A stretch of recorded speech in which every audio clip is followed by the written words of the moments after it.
Halo anak-anakku semuanya, apa kabar semuanya? Sehat kan? Alhamdulillah sehat.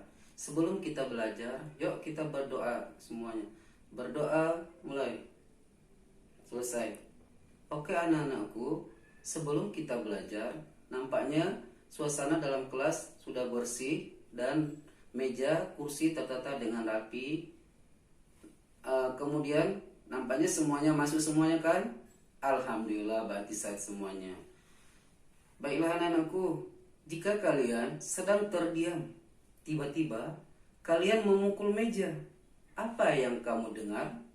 Atau saat kalian terdiam, ada nyamuk terngiang di dekat telinga kita, apa yang terdengar? Ayo, pasti kamu bisa mendengarnya.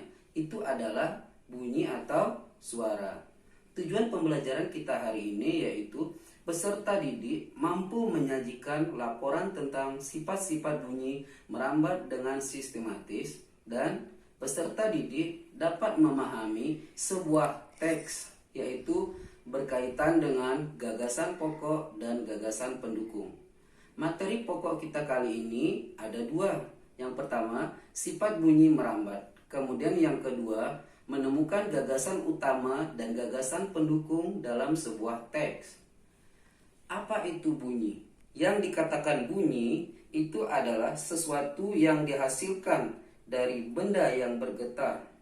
Kemudian, benda yang menghasilkan bunyi itu disebut dengan sumber bunyi. Sifat-sifat bunyi itu ada tiga.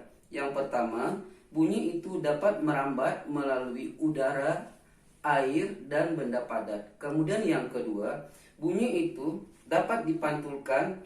Kemudian yang ketiga, bunyi itu yaitu dapat diredam. Perambatan energi bunyi itu ada tiga. Perambatannya melalui yang pertama yaitu benda padat, kemudian yang kedua benda cair, dan yang ketiga melalui udara. Itu materi kita tentang sifat bunyi merambat. Kemudian selanjutnya yaitu menemukan gagasan utama dan gagasan pokok atau gagasan pendukung dari sebuah teks. Dalam gagasan pokok atau gagasan pendukung itu berkaitan dengan berhubungan dengan paragraf. Kumpulan kalimat yang biasanya mempunyai satu ide pokok dan cara penulisannya sedikit menjorok ke bagian dalam atau menggunakan garis baru itu disebut dengan paragraf.